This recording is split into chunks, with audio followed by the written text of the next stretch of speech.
পান থাকলেই টাকা। আসলে এটা পানের বরজ। এটা আমাদের কুষ্টিয়াতে এই পানের বরজ অনেক দীর্ঘদিন থেকেই চাষাবাদ হয়।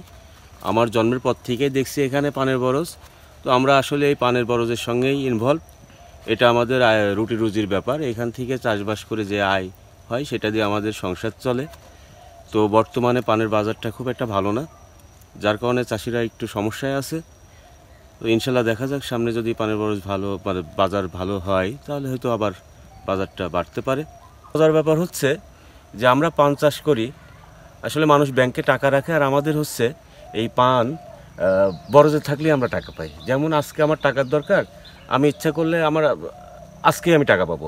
ব্যাংক শুক্রবারে তো বন্ধ থাকে, শনিবারে বন্ধ থাকে, কিন্তু আমাদের এই পানের বরজে যদি পান থাকে, তো মনে করবেন যে আপনার ঘরে টাকা আছে যে কোনো সময়। আপনি রাত্রি টাকা দরকার হলো আপনি পেয়ে যাবেন।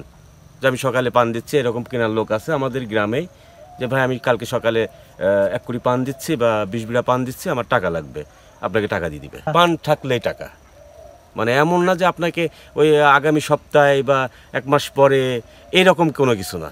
নগদে আপনি টাকা পাবেন, কারণ পান থাকতে হবে। এই জন্যে আমাদের কাছে এটাই ভালো যে মানুষ ব্যাংকে না রেখে দেখাচ্ছেন, দেখেন আপনি পান আছে বরজে, টাকা ঝুলতেছে। তো আসলে এর মধ্যে কিছু নাই।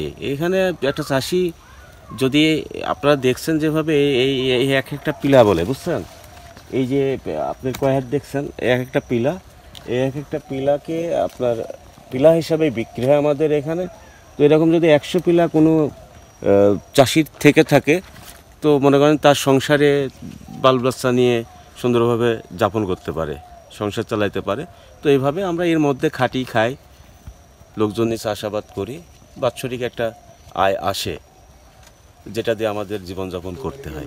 এটা রোপণ হচ্ছে আপনার এই যে এখন একটা সময়, আর চৈত মাসে একটা সময়, 2 বছরে 2টা সময় রোপণ করা হয়। আর এটা আপনার এটা একবার লাগালে এটা দীর্ঘদিন থাকে। এটা এমন না যে আপনি আজকে লাগালে সামনের বছর আর থাকবে না। এটা একবার রোপণ করলে আপনার 20-30 বছর পর্যন্ত এই পানের বরজ থাকে। না, যদি কোনো রোগশোক না আসে, মানে কোনো প্রাকৃতিক দুর্যোগ না হলে অন্তত থেকে যাবে এই বরজ, এভাবেই চলতে থাকবে।